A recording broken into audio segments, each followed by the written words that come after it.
Now, I want to do that on another big story that I think a lot of people are taking too far at this point.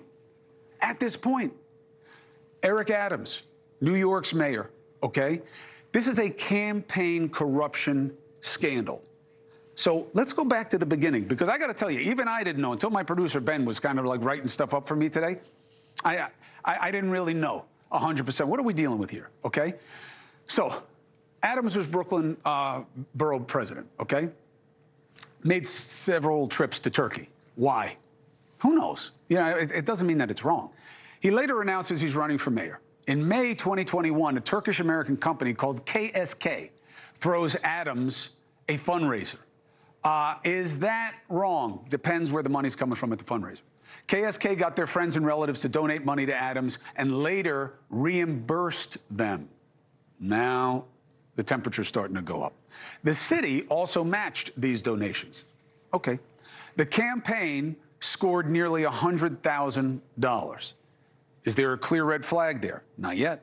Adams later wins the nomination, gets a text from a Turkish official asking for a favor. What is it? The new consulate has safety flaws. Fire department won't approve it.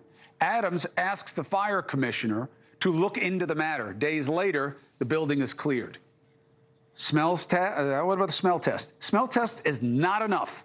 Okay, let's turn to this year, okay? That's when the walls start to close in, all right? Now, in June, Alvin Bragg, you know him, right? Charges 6 people for another straw donor scheme.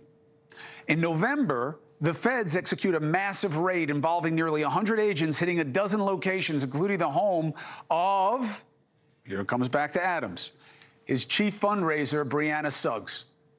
Days later, the FBI confronts Adams at an NYU event and takes his phone at the public event. Very, very unorthodox. You want to talk two-tier justice? What would you do if that happened to Trump?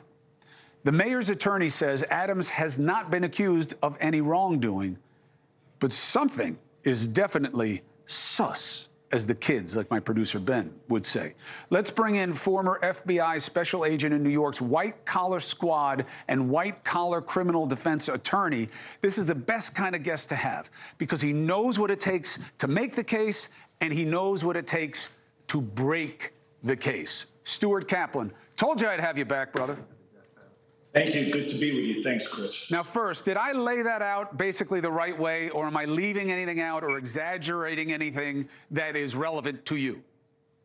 I would respectfully disagree, at least with the optics, that it is a fact that Eric Adams, the mayor of the city of New York, is a target of a federal grand jury investigation. There is no doubt. The idea that a search warrant, which was issued through the United States District Court in the Southern District of New York, readily and clearly identifies that that intrusive investigative tool utilized to grab his digital devices is a signal, based upon my experience in any form whatsoever, that he is a target. Okay, 2 things. One, semantics. But it matters because we're in a style over substance game when it comes to politics. That doesn't mean he's accused of anything. He could be a target of an investigation and not be accused. And secondly, it could be that they want his devices to see if there's anything in there that tightens their case against his fundraiser. That is possible, although I don't know why they would have gotten his phone that way. Well, Chris, let me just kind of bring down the curtain and put my FBI hat back on. Generally, in this day and age, people use WhatsApp or Signal. Those are encrypted type of devices or encrypted platforms where the FBI, even if they utilize subpoena power, will not get the context or the actual texting between the participants of that conversation. There is no doubt that the FBI grabbed those digital devices because the download of those digital devices with the assets that the FBI has can grab more times than not the content of those encrypted conversations. Hey, thank you for watching. Please go to newsnationnow.com, newsnationnow.com, and you can find News Nation on your television provider. And don't forget to click the red subscribe button down below.